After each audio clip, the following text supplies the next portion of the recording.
April 8th and April 9 of 1948 will forever be etched in the collective memories of Palestinians and in the history of Palestine itself. On April the 8th, 1948, the Battle of Kastel was lost and the Zionists were able to capture the village. During the battle, commander of the Palestinian forces, Abdelkader al-Husseini, was killed. That loss enabled the Zionist terrorist forces to advance towards Jerusalem. They had taken several villages along the way, on their way to take the city. One of these villages that is very well known is the village of Lifta.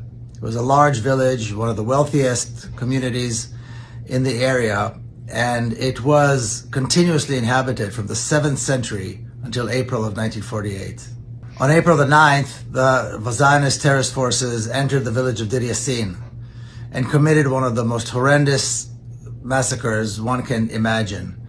The massacre went on for several days, and at the end, the survivors were taken in trucks and paraded throughout the city, and the orphans who survived the massacre were taken and dumped near the old city of Jerusalem.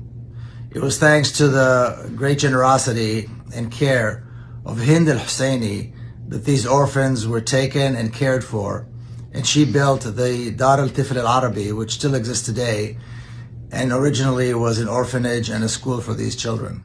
The genocide of the Palestinian people did not begin recently. It is part of a long and well-planned strategy, and that the Palestinian people have been subjected to these horrors, to this genocide for many, many decades. The horror of the massacre in Deir Yassin was such that even the Zionist establishment found it necessary to condemn it.